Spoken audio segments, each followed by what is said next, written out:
ಗುರುಪೂರ್ಣಿಮೆ ಅಂದ್ರೆ ಏನು? ಗುರುಪೂರ್ಣಿಮೆಯಿಂದ ಯಾಕೆ ಮಾಡ್ತಾರೆ? ಈ ಗುರುಪೂರ್ಣಿಮೆಯ ಬಿಸ್ನೆಸ್, ಈ ಬಿಸ್ನೆಸ್ ಇದು ಯಾವಾಗ ಶುರುವಾಯಿತು? ಇದೊಂದು ದಂಧೆ, ಇದೊಂದು ವ್ಯಾಪಾರ. ವ್ಯಾಪಾರ ಅನ್ನೋದೇನು ಕೆಟ್ಟ ಪದ ಏನಲ್ಲ ಅಲ್ವಾ? ನಾವು ಪ್ರತಿ ದಿವಸ ವ್ಯಾಪಾರ ಮಾಡ್ತೀವಿ. ಬೆಳಗ್ಗೆನೂ ಅನೇಕರು ತರಕಾರಿ ತಂದಿರ್ತಾರೆ ಅಂಗಡಿಗಳಲ್ಲಿ. ಇದು ಯಾವಾಗ ಶುರುವಾಯಿತು? ವ್ಯಾಪಾರ ಅಂದರೆ ಸಂಸ್ಕೃತದಲ್ಲಿ ಎಕ್ಸ್ಚೇಂಜ್ ಅಂತ ಅಷ್ಟೇ. ಕಾವ್ಯ ವ್ಯಾಪಾರ, ಸಂಗೀತ ವ್ಯಾಪಾರ.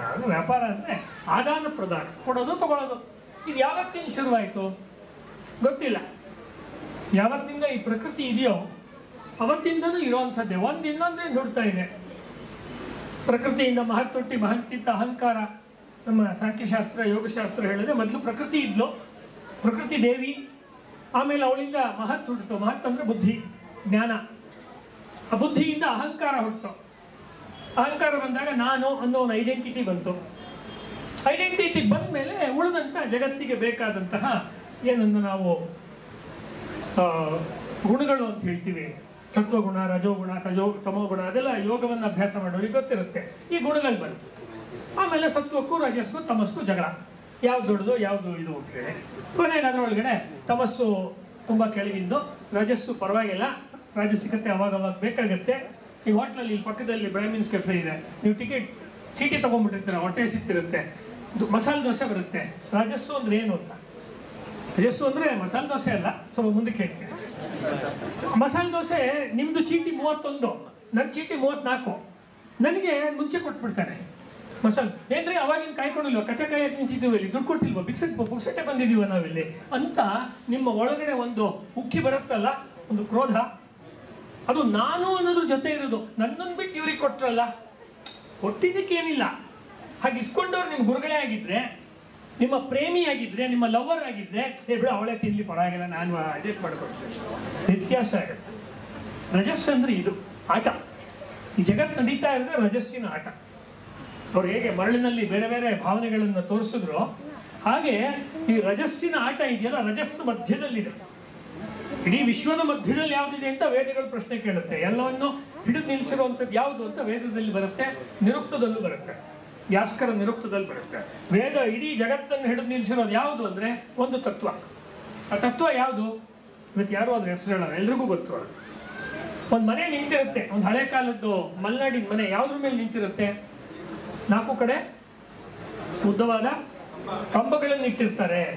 ಜಗತ್ ನಿಂತಿರೋದು ಕಂಬದ ಮೇಲೆ ಅಂತ ವೇದ ಹೇಳುತ್ತೆ. ಸ್ಕಂಭ ಅಂತ ಕರೀತಾರೆ. ಕಂಬ ಅಂದ್ರೆ ಕನ್ನಡ, ಸ್ಕಂಭ.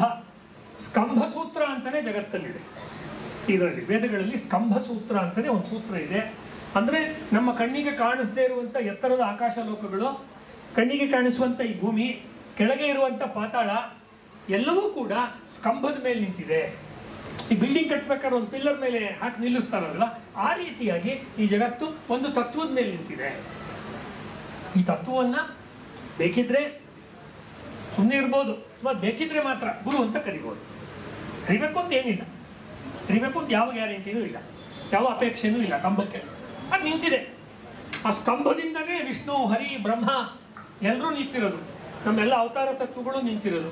ವೇದಗಳಲ್ಲಿ ಹೇಳಿರುವ 33 ದೇವತೆಗಳು ನಿಂತಿರೋದು ಈ ಸ್ತಂಭದ ಆಧಾರದ ಮೇಲೇನೆ ಅಂತ ವೇದಗಳೇ ಹೇಳುತ್ತೆ. ಆಕ್ಚುಲಿ ಎಲ್ಲಕ್ಕೂ ಆಧಾರವಾಗಿರೋದು ಯಾವುದು ಅಂತ ಹೇಳಿದ್ರೆ ಈ ಭೂಮಿ, ಆಕಾಶ, ಪಾತಾಳಗಳು ಎಲ್ಲವನ್ನೂ ಸೇರಿಸಿ ನಿಂತಿರುವಂತ ಒಂದು, ಅದು ಹೇಗಿದೆ ಸ್ತಂಭ? ಹಿಂದೆ ರಾಮಚಂದ್ರಾಯರು ಒಂದ್ಸತಿ ಮಾತನಾಡಿದ್ರು, ಎಸ್ ಕೆ ರಾಮಚಂದ್ರಾಯರು. ಸ್ತಂಭ ಸೂಕ್ತ ಅಂದ್ರೆ ಅದು ಎಲ್ಲವನ್ನೂ ಹಿಡಿದಿಟ್ಟಿರೋದು. ಬಸವಣ್ಣ ಅದನ್ನು ಹೇಳಿದ್ದಾನೆ. ಬಸವಣ್ಣ ಅಥವಾ ಬಸವಣ್ಣವರು ಅನ್ಬೇಕು, ಇಲ್ಲ ಟಿವಿನಲ್ಲಿ ಇವಾಗ ಬಂದ್ಬಿಡುತ್ತೆ, ಏಕವಚನದಲ್ಲಿ ಕರೆದ್ರು ಅಂತ ಹೇಳಿ ಬೆಳಗ್ಗೆಯಿಂದ ಆಮೇಲೆ ನೋಟಿಸ್ ಕೊಟ್ಬಿಡ್ತಾರೆ. ಏನ್ ಕರ್ಮ ರೀ ನಮ್ಮ ಕಾಲ. ಏಕವಚನ ಅಂದ್ರೆ ಪ್ರಿಯವಚನ. ಯಾರು ಪ್ರಿಯತಮೆಯನ್ನ ಪ್ರಿಯಕರನ್ನ ಏನ್ರಿ ಹೇಗೆ ಚೆನ್ನಾಗಿದ್ದೀರಾ, ನೀವು ಬನ್ನಿ ಕಾಫಿ ಕುಡ್ರಿ, ಬಾಯಿಲಿ ನಾನು ನೀನು ಬೈಟು ಕಾಫಿ ಒಂದೇ ನೋಟದಲ್ಲಿ ಕುಡಿಯೋಣ ಅಂತಾರೆ. ಪ್ರೇಮ ಅದು ಆಕ್ಚುಲಿ. ಏಕವಚನಂ ಪ್ರಿಯವಚನಂ ಅಂತ ಸಂಸ್ಕೃತದಲ್ಲಿ. ಏಕವಚನವೇ ಪ್ರಿಯವಚನ. ಈಗ ಏಕವಚನ ಅಂದ್ರೆ ಬೈಗಳಾಗ್ಬಿಟ್ಟಿದೆ. ಇರ್ಲಿ, ಸ್ತಂಭದಲ್ಲಿ ಸ್ತಂಭತತ್ವವನ್ನು ಕುರಿತು ಬಸವಣ್ಣವ್ರು ಹೇಳ್ಬೇಕಾದ್ರೆ, ಆಕಾಶದಿಂದ ಅತ್ತತ್ತ ನಿಮ್ಮ ಮುಕುಟ, ಸಿರಿಮುಕುಟ. ಆಕಾಶದಿಂದ ಅತ್ತತ್ತ ನಿಮ್ಮ ಸಿರಿಮುಕುಟ, ಪಾತಾಳದಿಂದ ಅತ್ತತ್ತ ನಿಮ್ಮ ಶ್ರೀಚರಣ. ಶ್ರೀಚರಣ ಅಂಥವನು ಕೂಡಲ ಸಂಗಮ ದೇವ ಅಂತ. ಕೂಡಲ ಸಂಗಮ ದೇವ ಎಂಥವನು ಅಂದರೆ ಅಲ್ಲೆಲ್ಲೋ ಬಸವನ ಭಾಗ್ಯವಾಣಿ ಅಥವಾ ಕೂಡಲ ಸಂಗಮದ ಒಂದು ದೇವಸ್ಥಾನ ಇದೆ. ಅದು ಮಧ್ಯದಲ್ಲಿ ಹೋದರೆ ಬೆಳಗ್ಗೆ ತೆಗಿತಾರೆ, ಒಂದು ಲಿಂಗ ಇರುತ್ತೆ, ಶಿವಲಿಂಗ, ಅದಕ್ಕೆ ಒಂದಷ್ಟು ಪೂಜೆ ಮಾಡಿ ಬಿಲ್ವಾರ್ಚನೆ ಮಾಡಿ ಬರ್ಬೋದು. ಅದಲ್ಲ, ಆಕಾಶದಿಂದ ಅತ್ತತ್ತ ನಿಮ್ಮ ಸಿರಿಮುಕುಟ, ನಿಮ್ಮ ಕಿರೀಟ ಎಲ್ಲಿದೆ ಅಂದರೆ ಎಲ್ಲ ಆಕಾಶಗಳನ್ನು ದಾಟಿ ಇನ್ನೂ ಆಚೆಗೆ ಯಾವುದನ್ನು ನೀವು ವ್ಯೋಮ ಕಾಸ್ಮಾಸ್ ಅಂತ ಕರಿತೀರಾ, ಇವತ್ತಿನ ಭಾಷೆಯಲ್ಲಿ ಮಿಲ್ಕಿ ವೇ ಗ್ಯಾಲಕ್ಸಿ ಅಂತ ಕರಿತೀರಾ, ಅದರ ಆಚೆಗೆ ನಿಮ್ಮ ತಲೆ ಇದೆ. ಪಾತಾಳದಿಂದ ಅತ್ತತ್ತ ನಿಮ್ಮ ಸಿರಿ ಮುಕುಟ, ನಿಮ್ಮ ಶ್ರೀಚರಣ. ನಿಮ್ಮ ಪಾದ ಎಲ್ಲಿದೆ ಅಂದರೆ ಪಾತಾಳವೇ ಕೊನೆ, ಅಂದರೆ ಪಾತಾಳದ ಆಳದಲ್ಲಿ, ಇನ್ನೂ ಆಳದಲ್ಲಿ, ಪಾತಾಳಕ್ಕಿಂತ ಕೆಳಗಡೆನಲ್ಲಿ ನಿಮ್ಮ ಪಾದ ಇದೆ. ಅಂದರೆ ಅದು ಆ ರೀತಿ ನಿರಾಮಯ, ನಿರಾಕಾರ, ಅದಕ್ಕೆ ಯಾವ ಆಕಾರವೂ ಇಲ್ಲ ಅಂತ ಆ ದೈವತತ್ವವನ್ನು ಹೇಳ್ತಾ ಇದ್ದಾನೆ ಬಸವಣ್ಣ. ಅದೇ ಕೂಡಲ ಸಂಗಮ ಅಂತ ಕರೀತಾ ಇದ್ದಾರೆ. ಅಂದರೆ ನಾನು ನಿಮ್ಗೆ ಏನು ಹೇಳಕ್ಕೆ ಟ್ರೈ ಮಾಡ್ತಾ ಇದ್ದೀನಿ, ಗುರುತತ್ವ ದೈವತತ್ವ ಬೇರೆ ಅಲ್ಲ. ಗುರುಪೂಜೆ ಅಂದರೆ, ಗುರು ಪೂರ್ಣಿಮೆ ಅಂದರೆ ಇದು ದೈವದ ಪೂರ್ಣಿಮೆ. ಮುಂದೆ ಏನಾಯಿತು ಮಧ್ಯಕಾಲದಲ್ಲಿ ಅಂತ ಹೇಳಿದ್ರೆ ಗುರುಮಹಿಮೆ ಬಂತು. ಗುರುಮಹಿಮೆ ಬಂದು ದೈವ ಮಹಿಮೆಗಿಂತ ಗುರುಮಹಿಮೆನೇ ದೊಡ್ಡದು ಅಂತ ಆ ಕಬೀರ್ ದಾಸಂದು ಒಂದು ಪದ್ಯ ಇದೆಯಲ್ಲ, ನಿಮ್ಮ ಕಣ್ಮುಂದೆ ಗುರು ಮತ್ತು ದೇವರು ಬಂದ್ರೆ ನೀವು ದೇವರನ್ನ ಬಿಡಿ, ಗುರುನ ಹಿಡ್ಕೊಳ್ಳಿ. ಗುರುವಿನ ಗುಲಾಮನಾಗುವ ತನಕ ದೊರೆಯದಣ್ಣ ಮುಕುತಿ, ದಾಸರು ಹೇಳಿದ್ರು. ನಾನು ಚಾಲೆಂಜ್ ಮಾಡ್ತಾ ಇದ್ದೀನಿ ಇವತ್ತು ಗುರುಪೂರ್ಣಿಮೆ ದಿವಸ ಮಾತನ್ನು, ದಾಸರ ಮಾತನ್ನೇ ಚಾಲೆಂಜ್ ಮಾಡ್ತಾ ಇದ್ದೀನಿ ಒಬ್ಬ ಹಿಂದೂವಾಗಿ, ಭಾರತೀಯರಾಗಿ. ಬೇರೆ ಅರ್ಥದಲ್ಲಲ್ಲ, ಲೆಫ್ಟಿಸ್ಟ್ ಥರ ಅಲ್ಲ, ಬುದ್ಧಿಜೀವಿಗಳ ಥರ ಅಲ್ಲ, ಪರಂಪರೆ ಒಳಗೆ ನಿಂತು ಮಾಡ್ತಾ ಇದ್ದೀನಿ. ಹೌದು, ಈ ಗುರುವಿನ ಗುಲಾಮ ಅಂತ ಆದ್ಮೇಲೆ ಆ ಗುರುಗೆ ಯಾರು ಗುರು? ಆ ಗುರುಗೆ ಇನ್ನೊಬ್ಬ ಗುರು. ಆ ಗುರುಗೆ ಇನ್ನೊಬ್ಬ ಯಾರು ಗುರು? ಅವನೇ ಮಹಾಗುರು. ಚಿತ್ರಯೋರ್ ವಟತರೋರ್ ಮೂಲೆ ವೃದ್ಧ ಶಿಷ್ಯ ಗುರೋರ್ ಯುವ ಗುರು ಚ ಮೌನಂ ವ್ಯಾಖ್ಯಾನಂ ಶಿಷ್ಯಾಸ್ತು ಚಿನ್ನ ಸಂಶಯ ಅಂತ ಹೇಳಬೇಕಾದ್ರೆ, ಗುರು ಒಂದು ವಟವೃಕ್ಷದ ಕೆಳಗೆ, ಮರದ ಕೆಳಗೆ ಕೂತಿದ್ದಾನಂತೆ, ಶಿಷ್ಯ ನೆಲದ ಮೇಲೆ ಪದ್ಮಾಸನ ಹಾಕೊಂಡು ಕೂತಿದ್ದಾನೆ ಅಥವಾ ಕೂತಿದ್ದಾಳೆ. ಗುರು ಚ ಮೌನಂ ವ್ಯಾಖ್ಯಾನಂ, ಗುರುಗಳು ಏನು ವ್ಯಾಖ್ಯಾನ ಮಾಡ್ತಾ ಇದ್ದಾರೆ? ಅವ್ರು ಯೂಟ್ಯೂಬ್ ಮಾಡ್ತಾ ಇಲ್ಲ, ಗುರುಗಳು ಏನು ಟ್ವಿಟ್ಟರ್ ಮಾಡ್ತಾ ಇಲ್ಲ, ಗುರುಗಳು ಒಂದೊಂದು ಗಂಟೆ ಲೆಕ್ಚರ್ ಕೊಡ್ತಾ ಇಲ್ಲ, ಗುರುಗಳು ಮೌನವಾಗಿ ಮಾತಾಡ್ತಿದ್ದಾರೆ ಅಂತ. ಗುರುಗಳು ಮೌನವಾಗಿ ಮಾತಾಡ್ತಿದ್ದಾರೆ. ಇದು ಹೆಂಗಿದೆ ನೋಡಿ, ಮೌನವಾಗಿ ಮಾತನಾಡುವುದು ಅಂದ್ರೆ ಏನು? ಅಕ್ಕ ಮಹಾದೇವಿ ಹೇಳ್ತಾಳೆ, ಹೇ ಮಲ್ಲಿಕಾರ್ಜುನ, ನಿನ್ನ ಪ್ರೇಮ ಇದೆಯಲ್ಲ ಇದು ಕನ್ಯೆಯ ಸ್ನೇಹದಂತೆ. ಒಬ್ಳು ಹುಡುಗಿ ಇರ್ತಾಳೆ, ಮದುವೆ ಆಗಿರೋಳು, ಅವಳಿಗೊಂದು ಪ್ರೇಮ ಉಂಟಾಗಿದೆ. ಆ ಪ್ರೇಮ ಹೇಳಕ್ಕಾಗಲ್ಲ, ಹೆಂಗೆ ಹೇಳೋದು ಗೊತ್ತಾಗ್ತಿಲ್ಲ, ಆಗಿದೆ ಪ್ರೇಮ ಒಳಗಡೆ, ಹೇಳಕ್ಕಾಗ್ತಿಲ್ಲ. ಕನ್ಯೆಯ ಸ್ನೇಹದಂತೆ, ಮಗುವಿಗೆ, ಚಿಕ್ಕ ಶಿಶುವಿಗೆ ಬಿದ್ದಂತ ಕನಸಿನಂತೆ.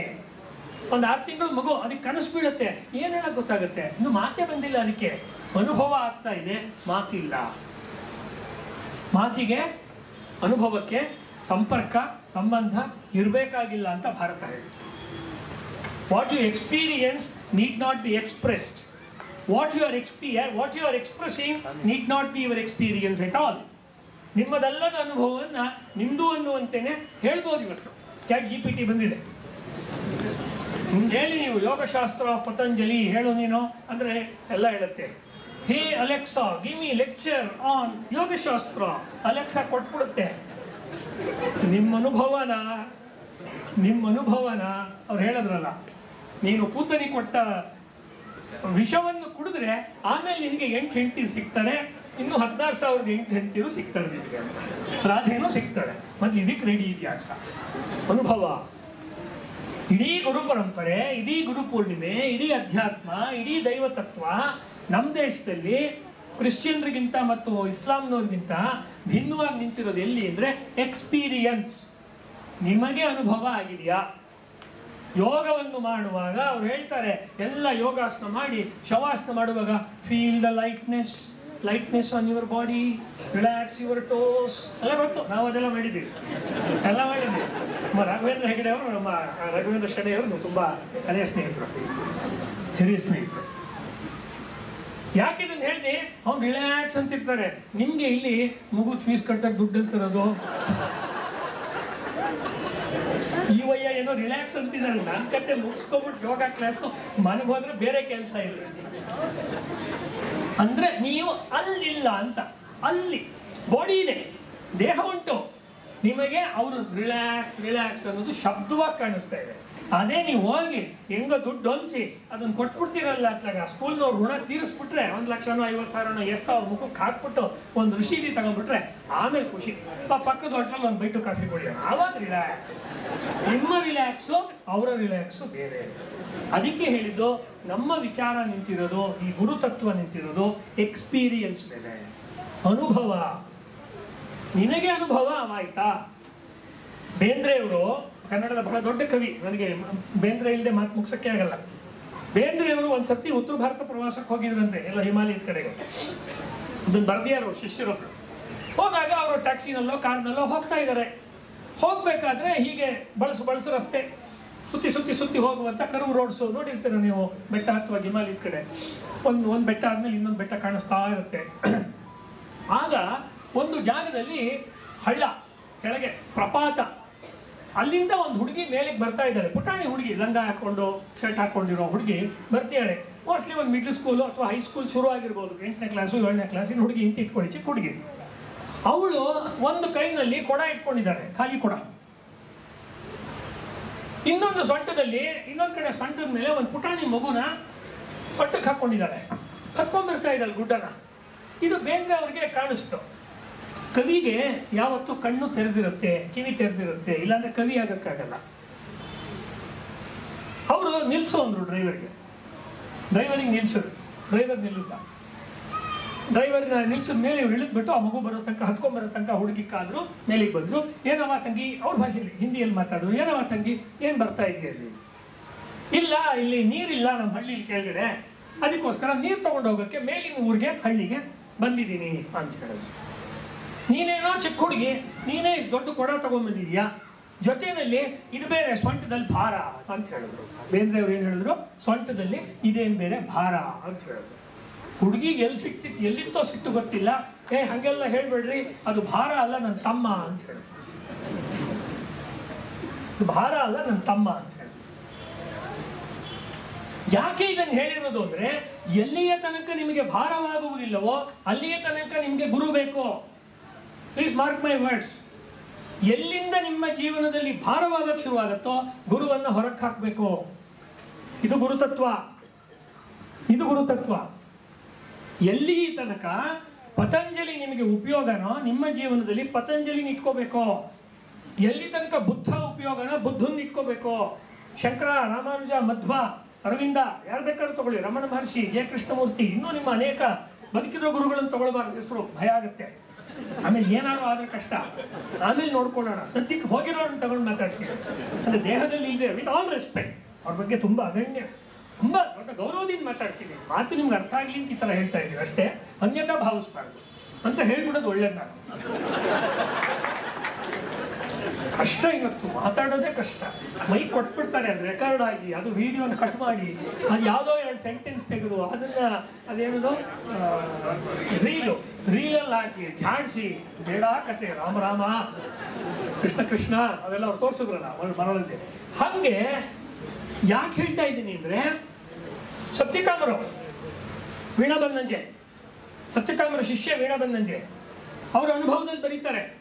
ಸತ್ಯಕಾಮರ ಗ್ರಂಥ, ದೊಡ್ಡ ತಾಂತ್ರಿಕ ಆಚಾರ್ಯರು ಅವರು ಸತ್ಯಕಾಮರ ಮಾತುಕತೆಯಲ್ಲಿ ಬರುತ್ತೆ, ಎಲ್ಲಿಯ ತನಕ ನಿನಗೆ ಅವಶ್ಯಕತೆ ಅಲ್ಲಿಯ ತನಕ ಗುರು ಬೇಕು. ಗುರುಪೂರ್ಣಿಮೆ ಇರುವುದು ಗುರುವಿನ ಅಗತ್ಯತೆ ಮತ್ತು ಅಗತ್ಯತೆವಿಲ್ಲ ಅನ್ನುವ ಎರಡರ ಬಗ್ಗೆನೂ ಯೋಚನೆ ಮಾಡಬೇಕು. ನೀವು ದಿನಾಗ್ಲೂ 8ನೇ ಕ್ಲಾಸ್ಗೆ ಹೋಗ್ತೀರಾ? 8ನೇ ಕ್ಲಾಸ್ ಆದ್ಮೇಲೆ ಪಾಸ್ ಆಗಿ ಮುಗಿದು 9ನೇ ಕ್ಲಾಸ್ಗೆ ಹೋಗ್ತಿರತ್ತಾನೆ.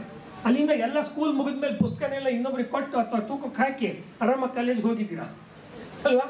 ಆಮೇಲೆ ಹೋಗ್ತಾಳೆ, ಅವಳು ಇಟ್ಕೊಳ್ತಾಳ. 6ನೇ ಕ್ಲಾಸ್ 3ನೇ ಕ್ಲಾಸ್ ಆದ್ಮೇಲೆ ಪುಸ್ತಕ ಮೊದಲು ಹೊರಗೆ ಹಾಕ್ತಾರೆ. This is N incremental growth. ಹಂತವಾಗಿ ನಿಮಗೆ ಬೇಕು. ಚಪಾತಿ ಮಾಡುವಾಗ ಅದಕ್ಕೆ ಬೇಕಾಗಿರೋ ಲಟ್ಟಣಿಗೆ ಮತ್ತೊಂದು ಅಡುಗೆ ಮನೆಯಲ್ಲಿ ಬೇಕು.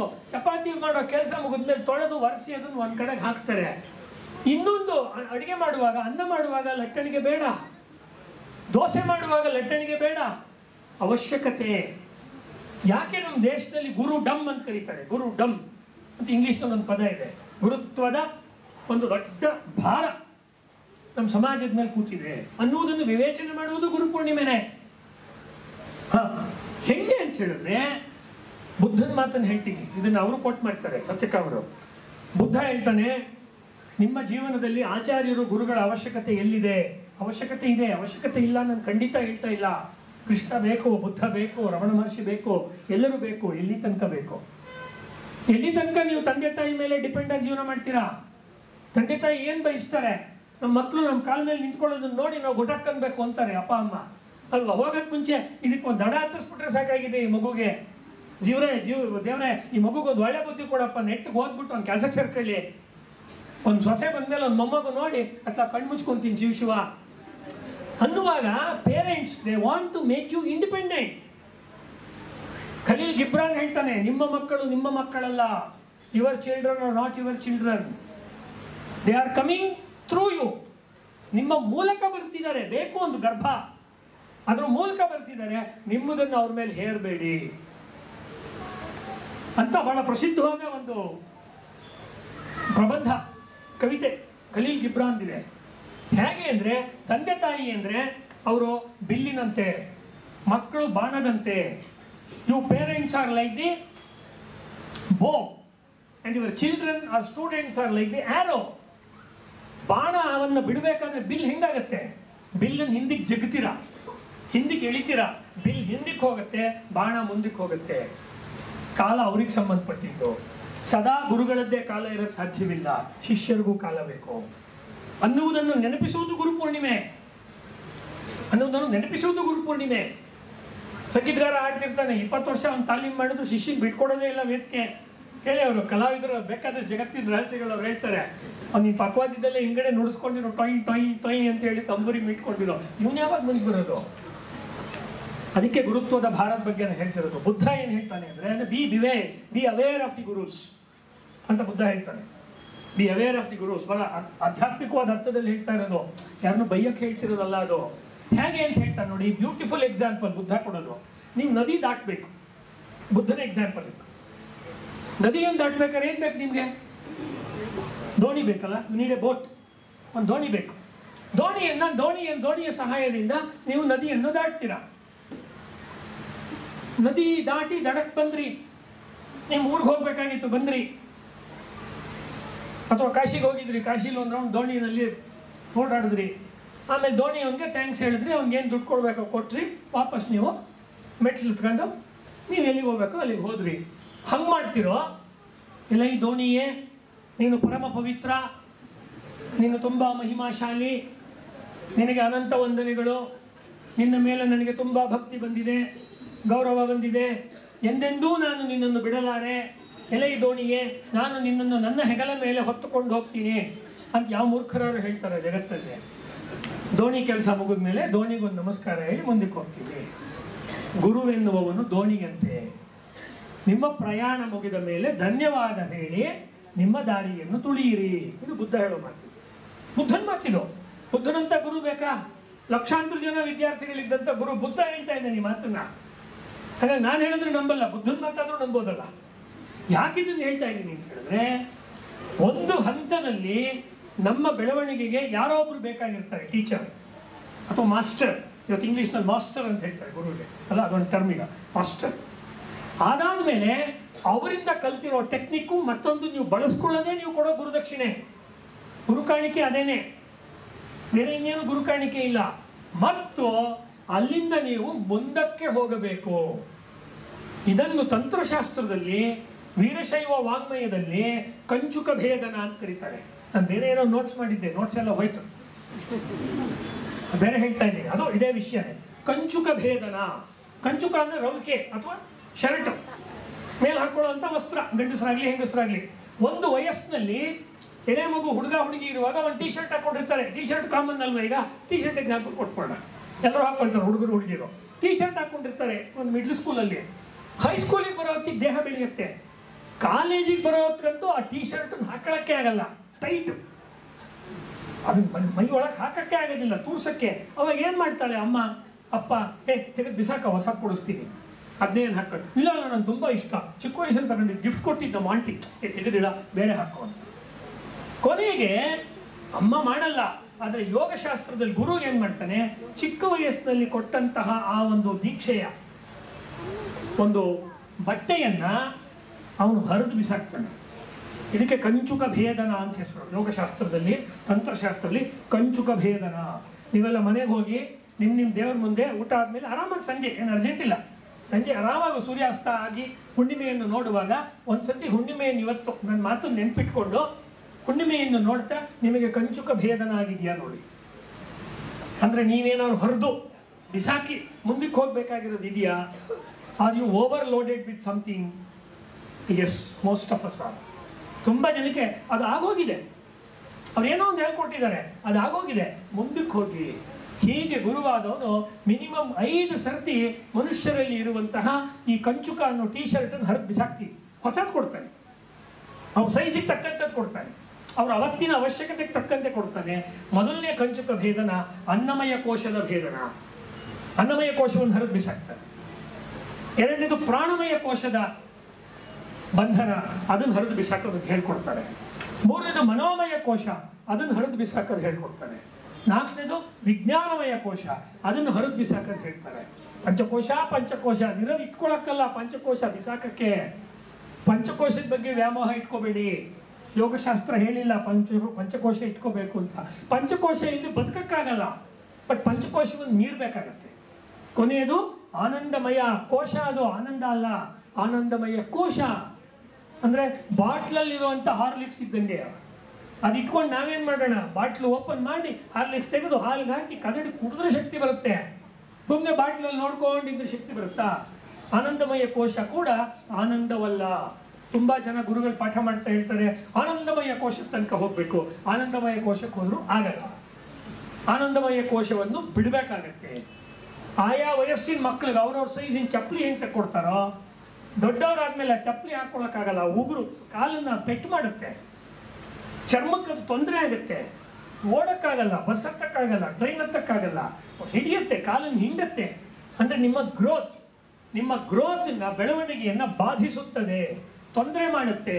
ಈ ಕೋಶಗಳು, ಈ ವಿದ್ಯೆಗಳು, ಈ ಟ್ರೈನಿಂಗ್ಗಳು, ಈ ಟೆಕ್ನಿಕ್ಗಳು, ಈ ಉಪದೇಶಗಳು, ಇದನ್ನು ಆಯಾ ಹಂತದಲ್ಲಿ ಚೆಕ್ ಮಾಡ್ಕೋಬೇಕು. ಪ್ರತಿ ವರ್ಷ ಮನೆಯಲ್ಲಿ ಕೆಲವರು ಮಾಡ್ತಾರೆ, ಈ ಬಟ್ಟೆ ಬರೆ ಎಲ್ಲ ಬೇಕಾ, ಯಾರಿಗಾರು ಕೊಟ್ಬಿಡೋಣವಾ? ಎಷ್ಟು ಜನ ಮಾಡಲ್ಲ? ಅನಾಥ ಮಕ್ಕಳಿಗೆ, ಇನ್ನೊಬ್ಬರಿಗೆ, ಕುರುಡ್ರ ಶಾಲೆಗೆ, ಮತ್ತೊಂದು ಕಡೆಗೆ ಅಂತರ ಶಾಲೆಗೆಲ್ಲ ಕೊಡ್ತಾರಲ್ವಾ. ಮನೆಯಲ್ಲಿ ನಾವು ಕ್ಲೀನ್ ಮಾಡ್ತೀವಿ, ವಾರ್ಡ್ರೋಬ್ ಕ್ಲೀನಿಂಗ್. ಕ್ಲಟರ್ಸ್ ಅಂತ ಒಂದು ಇಂಗ್ಲೀಷ್ನಲ್ಲಿ ಪದ ಇದೆ, ನನಗೆ ಅಷ್ಟು ಇಂಗ್ಲೀಷ್ ಬರಲ್ಲ, ಸಾಮಾನ್ಯ ವ್ಯಕ್ತಿನ.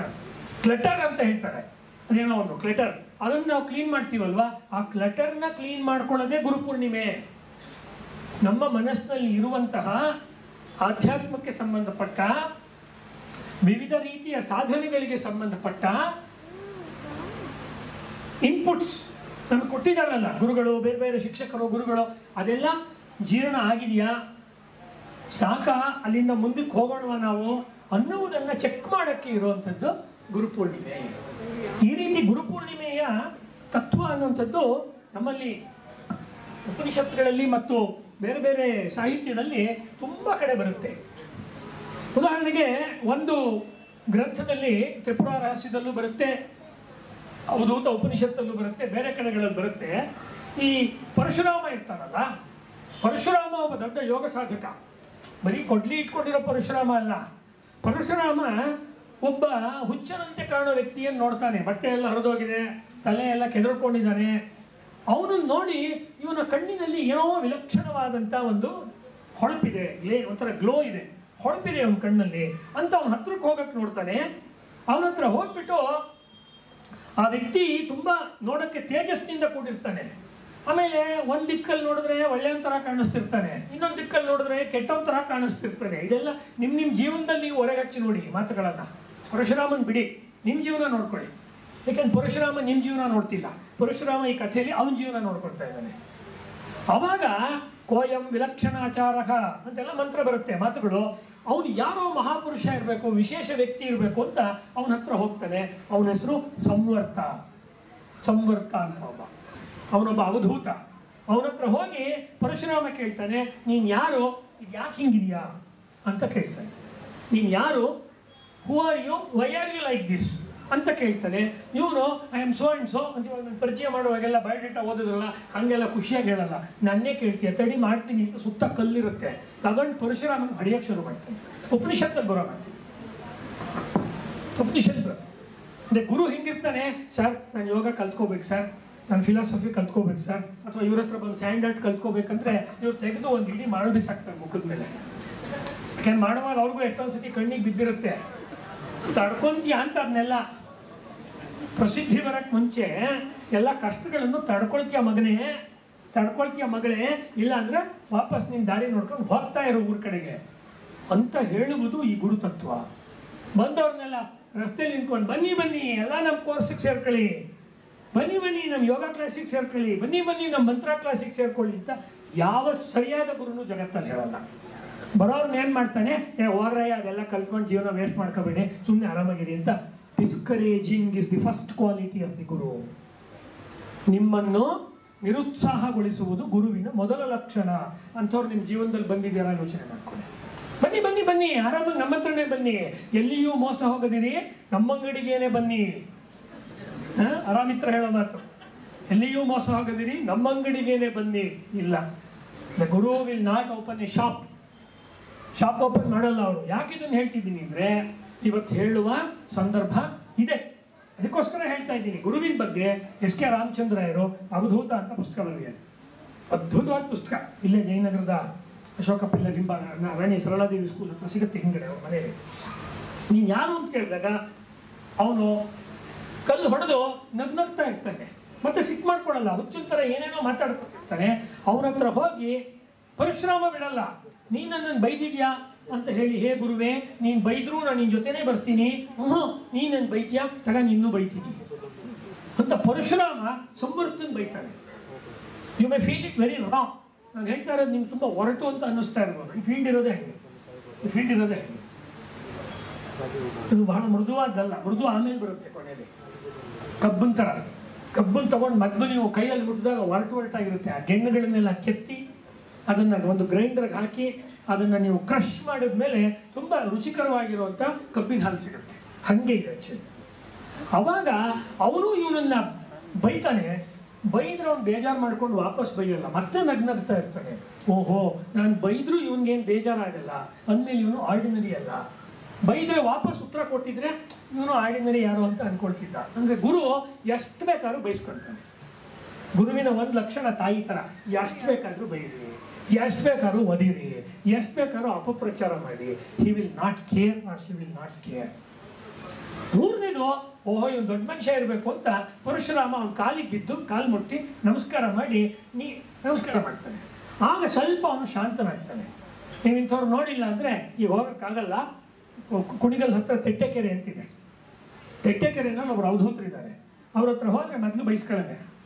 ಸಿದ್ದಪ್ಪಾಜಿ ಅನೇಕರು ಹೋಗಿರ್ಬೋದು, ಹಂಗಿರ್ತಾರೆ. ಸ್ವಲ್ಪ ಆ ರೀತಿ ಯೋಚನೆ ಮಾಡಿ. ಸಕ್ಕರೆ ಪಟ್ಟಣದ ಅವಧೂತರಿದ್ದರು, ವೆಂಕಟಾಚಲ ಅವಧೂತರು. ಅಂಥವ್ರ ಬಂದು ಗಮನದಲ್ಲಿ ಇಟ್ಕೊಂಡು ನಾನು ಗುರು ಬಗ್ಗೆ ಮಾತನಾಡ್ತಾ ಇರೋದು, ಬೇರೆಯವ್ರ ಬಗ್ಗೆ ಅಲ್ಲ. ಆಗ ಹತ್ರ ಬರ್ತಾನೆ ಪರಶುರಾಮ, ನಮಸ್ಕಾರ ಮಾಡಿ ಪರಶುರಾಮನ ಸಂವರ್ತ ಕೇಳ್ತಾನೆ.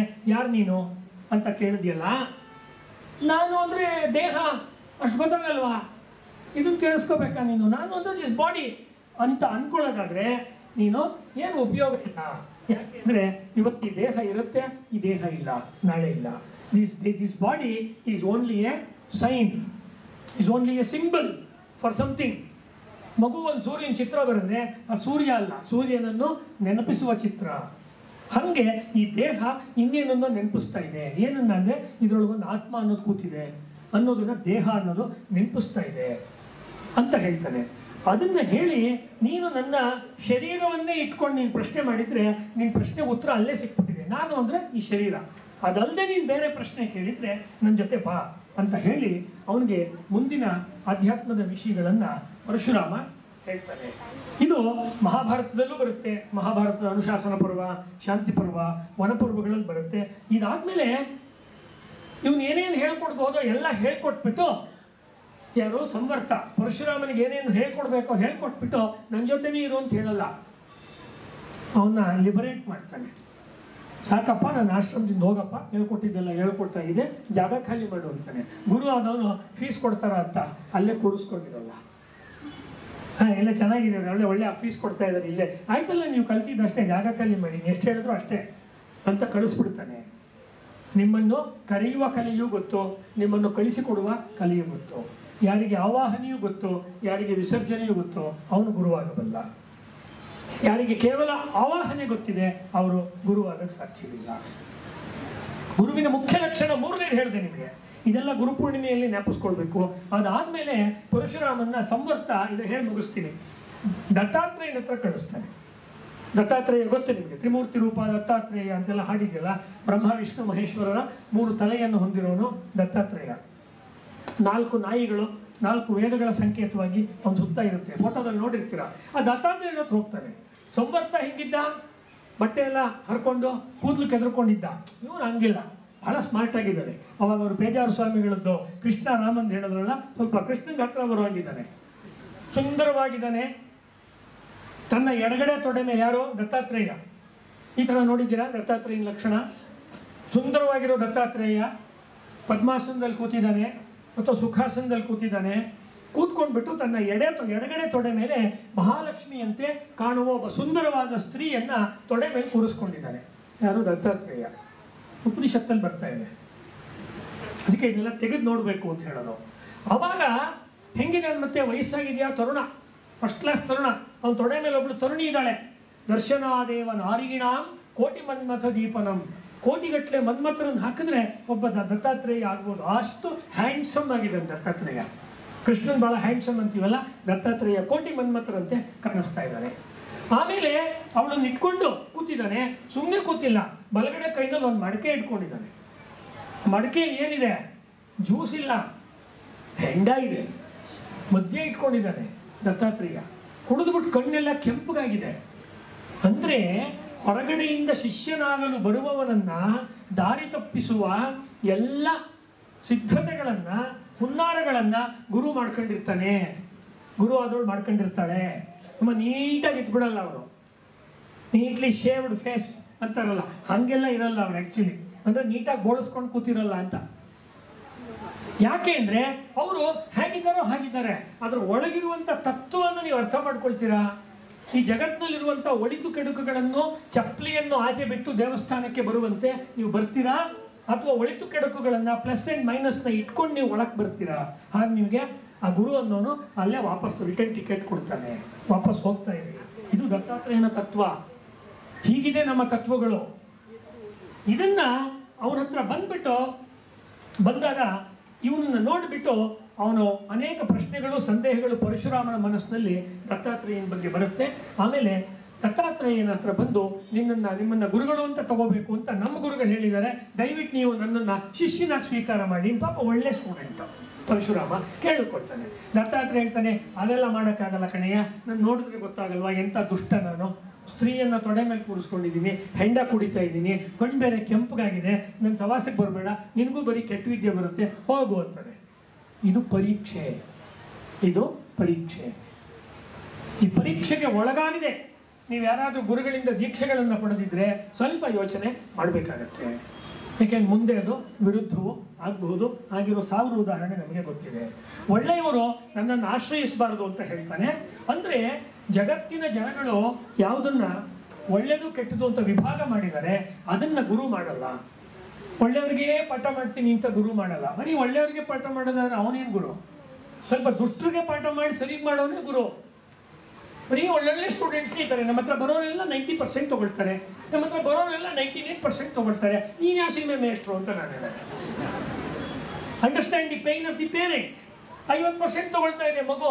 ಯಾರು ಉದ್ಧಾರ ಮಾಡೋರಿದ್ದಾರಾ? ನನ್ನ ಮಗುನ ಅಂತ ತಂದೆ ತಾಯಿ ಕಾಯ್ತಾ ಇದ್ದಾರೆ. 60 ತಗೊಳ್ಳೋರಿದ್ದಾರೆ. ಮ್ಯಾಥ್ಸಲ್ಲಿ ಫೇಲು, ಸೈನ್ಸಲ್ಲಿ ಫೇಲು, ಹಿಸ್ಟ್ರಿ ಜಾಗ್ರಫಿ ಬರೋಲ್ಲ. ಪಾಕಿಸ್ತಾನದ ಜಾಗದಲ್ಲಿ ಶ್ರೀಲಂಕಾ ಬರೆಯುತ್ತೆ ಮಗು, ಶ್ರೀಲಂಕಾ ಜಾಗದಲ್ಲಿ ಪಾಕಿಸ್ತಾನ ಬರೆಯುತ್ತೆ ಜಾಗ್ರಫಿಗೆ. ಎಂಥದ್ದು ಬರಲ್ಲ, ಏನು ಬರಲ್ಲ, ಶುದ್ಧ ಶುಂಠಿ ಅಂತ ನೀನು ಬೈದ್ರೆ ನೀನು ದೊಡ್ಡ ಅವರೇಕಾಯಿ. ನೀನು ಶುಂಠಿ ಆದರೆ ಅಂದರೆ ಬೈಯೋದ್ರಿಂದ ಏನೂ ಆಗಲ್ಲ. How do you teach that child geography? It is a challenge to the teacher. ನಿಮ್ಮ ಹುಡುಗನಿಗೆ ನಾವು ಪಾಠ ಮಾಡೋಕ್ಕಾಗಲ್ಲ, ಸ್ಪೆಷಲ್ ಸ್ಕೂಲಿಗೆ ಕರ್ಕೊಂಡು ಹೋಗೋದೆ. ಮತ್ತು ನಿನ್ನೆ ತನಕ ಡೊನೇಷನ್ ಹಾಕಿಸ್ಕೊಂಡ್ರಿ ಅಷ್ಟೊಂದು. ನಿಮಗೆ ಬುದ್ಧಿವಂತ ಮಕ್ಕಳನ್ನು ಇನ್ನಷ್ಟು ಬುದ್ಧಿವಂತರನ್ನು ಮಾಡುವ ಯೋಗ್ಯತೆ ಇರುವ ಶಿಕ್ಷಕರೇ ಹೊರತು, ದಡ್ಡರಾಗಿರೋರು, ಕಷ್ಟದಲ್ಲಿರೋರು, ಇಂದ್ರಿಯಗಳ ದೌರ್ಬಲ್ಯ ಇರುವ ಮಕ್ಕಳು ಅವ್ರಿಗೆಲ್ಲ ಸ್ಪೆಷಲ್ ಸ್ಕೂಲ್ ಅಂತ ಮಾಡಿದರೆ ಇದೇ ನಮ್ಮ ಜಗತ್ತಲ್ಲಿ ನಡೀತಾ ಇರೋದು. ಇವತ್ತು ಸ್ಕೂಲ್ಗಳಲ್ಲಿ, ಶಿಕ್ಷಣದಲ್ಲಿ ಯೋಗ ಅದನ್ನು ಮಾಡಲ್ಲ, ಆಧ್ಯಾತ್ಮ ಅದನ್ನು ಮಾಡಲ್ಲ. ಎಲ್ಲರೂ ಬನ್ನಿ ಅಂತ ಆ ಗುಣ ಇದೆಯಲ್ಲ, ಅದು ಗುರುವಿನಲ್ಲಿರೋದು.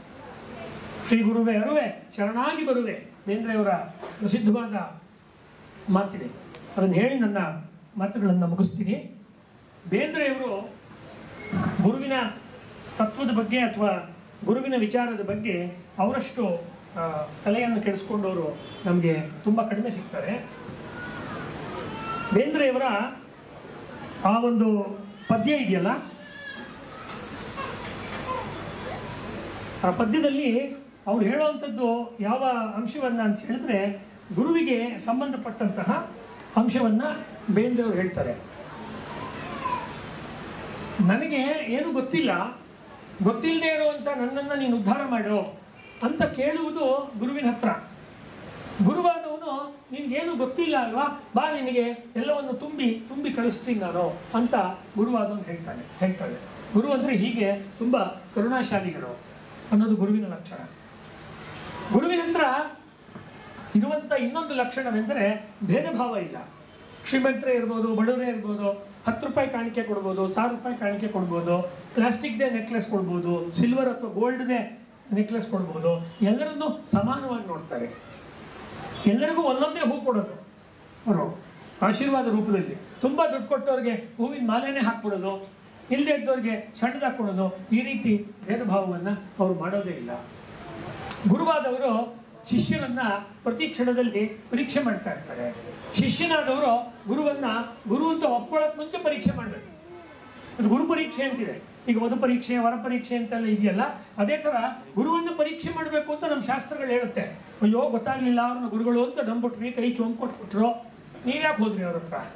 ಆಗಿಲ್ವಾ? 1000 ಸತಿ ಆಗಿದೆ ಇಂಥ ಉದಾಹರಣೆಗಳು. ನಿಮ್ಮನ್ನ ಯಾರು ಹೇಳಿದ್ರು ಹೋಗೋದಕ್ಕೆ? ಏನೂ ಗೊತ್ತಿಲ್ಲ, ಆ ಪೂಜೆ ಮಾಡಿ ಈ ಪೂಜೆ ಮಾಡಿ ಅಂದರು, ಕಣ್ಣು ಮುಚ್ಕೊಳ್ಳಿ ಅಂದರು, ಯಾವುದೋ ಒಂದು ಇದನ್ನ ಹಾಕ್ಬಿಟ್ರು ಕಣ್ಣಿಗೆ ಮಂಕ್ ಬೂದಿ, ಬೆಳಗ್ಗೆ ಎದ್ದು ನೋಡೋತ್ತಿಗೆ ಚಿನ್ನ ಬೆಳ್ಳಿ ಎಲ್ಲ ಎತ್ಕೊಂಡು ಹೋಗಿದ್ರು. ನಿಮ್ಮನ್ನ ಯಾರು ಹೇಳಿದ್ದು? ಸಂತತ ಪರೀಕ್ಷೆ, ಸತತವಾಗಿ ಪರೀಕ್ಷೆ ಮಾಡಿ ಆಮೇಲೆ ಒಪ್ಕೊಳ್ಳಿ ಅಂತ ನಮ್ಮ ಅಧ್ಯಾತ್ಮಶಾಸ್ತ್ರ ಹೇಳುತ್ತೆ. ಸುಮ್ಮನೆ ಒಪ್ಕೊಳ್ಳಿ ಅಂತ ಹೇಳಲ್ಲ. ಕೃಷ್ಣನ್ನ ಅರ್ಜುನ ಎಷ್ಟು ಪ್ರಶ್ನೆ ಕೇಳ್ತಾನೆ. ಅಲಮಪ್ರಭು ಮತ್ತು ವಚನಕಾರರ ನಡುವೆ ಸಂವಾದದಲ್ಲಿ ಎಷ್ಟು ಪ್ರಶ್ನೆಗಳು ಬರುತ್ತೆ. ಸುಮ್ಮನೆ ಒಪ್ಕೊಂಡ್ಬಿಡೋದಿಲ್ಲ, ಅವ್ರು ಹೇಳಿದ್ದಾರೆ ಅಂತ ಒಪ್ಕೊಂಡ್ಬಿಡೋದು, ಅದು ಗುರು ಡಮ್ ಆಗುತ್ತೆ. ಆಮೇಲೆ ಶಿಷ್ಯರು ಡಮ್ ಆಗ್ತಾರೆ. ಇದನ್ನೆಲ್ಲ ನಾನು ತುಂಬ ನೇರ ನಿಮ್ಗೆ ಏನು ಹೇಳ್ತಾ ಇರೋದಕ್ಕೆ ಅಂತ ಹೇಳಿದ್ರೆ, ಇದೇನೋ ಒಂದು ದಿವಸ ಮಾಡಿ ಮುಗಿಸಿ ಪೂಜೆ ಮಾಡಿ ಎಲ್ಲರೂ ನಮಸ್ಕಾರ ಮಾಡಿ ಆನಂದದಿಂದ ಮನೆಗೆ ಹೋಗಿ ಮುಗಿಸುವಂಥದ್ದಲ್ಲ. ಸತತವಾಗಿ ಇರೋದಾದ್ರಿಂದ ಒಂದು ಅಂಶವನ್ನು ನೆನ್ಪಿಟ್ಕೋಬೇಕು. ನಾವು ಯಾರನ್ನೆಲ್ಲ ಗುರು ಅಂತ ಅನ್ಕೊಳ್ತಿದ್ದೀವಿ, ಆ ಎಲ್ಲರಿಗೂ ಗುರು ಆ ದೇವರೇ. ಇದು ನನ್ನ ಪ್ರತಿಪಾದನೆ. ದೇವರೇ ಗುರು, ಅವನೇ ಗುರು. ಅವನು ಎಲ್ಲ ಕಡೆ ಇರೋಕ್ಕಾಗಲ್ಲ ಅಂತ ಅನೇಕ ಗುರುಗಳನ್ನು ಜಗತ್ತಿನಲ್ಲಿ ಅವನು ಸೃಷ್ಟಿ ಮಾಡ್ತಾನೆ. ಸನಕ, ಸನಂದನ ಇತ್ಯಾದಿ 4 ಜನಗಳನ್ನು ಪ್ರಾರಂಭದಲ್ಲಿ ಸೃಷ್ಟಿ ಮಾಡ್ದ. 4 ಜನಕ್ಕೆ ವಯಸ್ಸಾಗಲ್ಲ, ಚಿಕ್ಕ ಹುಡುಗರಂತೆ ಇರ್ತಾರೆ.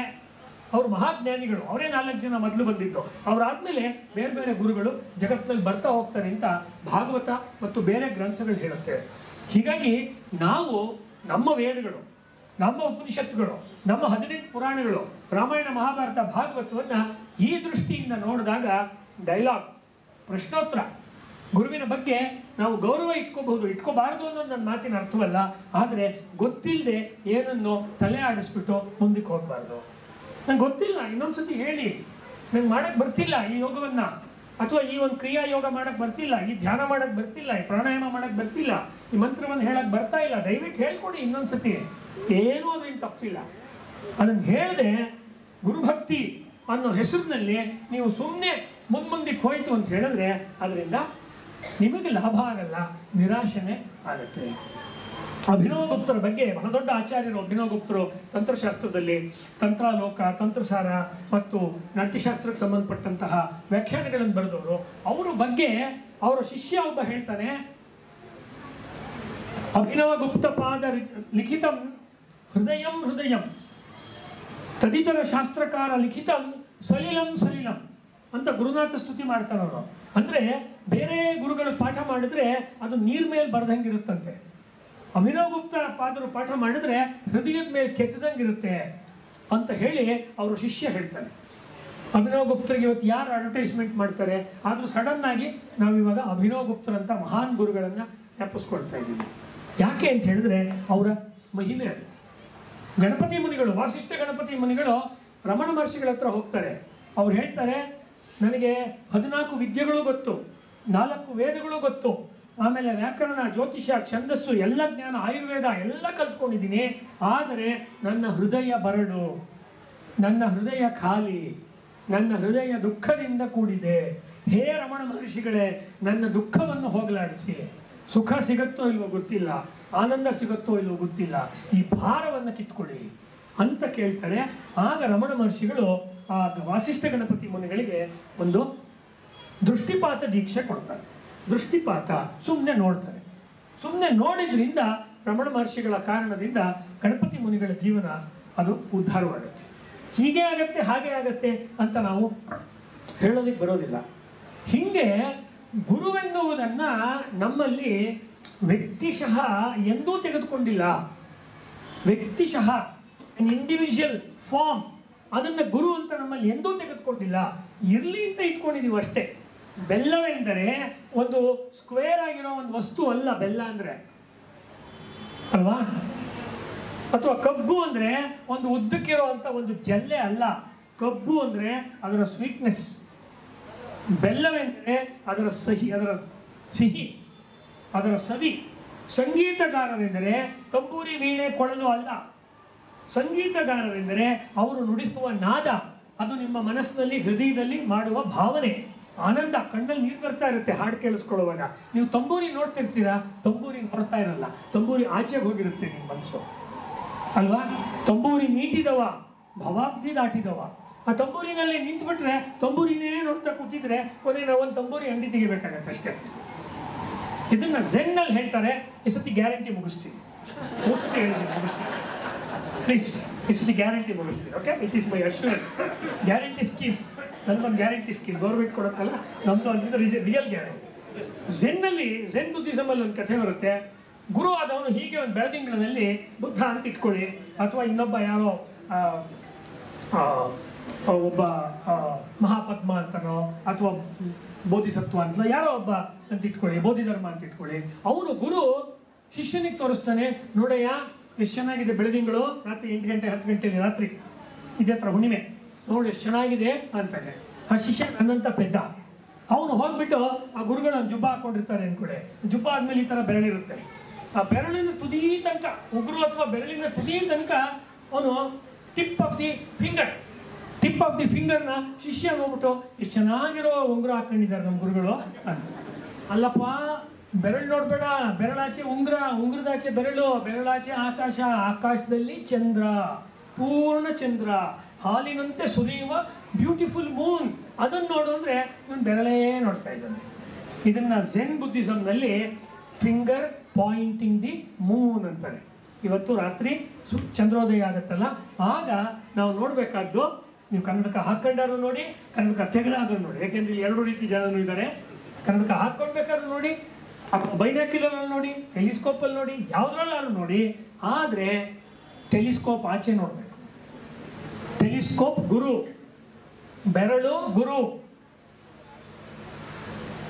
ಬೆರಳಿನ ಆಚೆ ಹೋದರೆ ನಮಗೆ ಚಂದ್ರ ಸಿಕ್ಕತ್ತೆ, ಪೂರ್ಣಚಂದ್ರನ ದರ್ಶನವಾಗತ್ತೆ.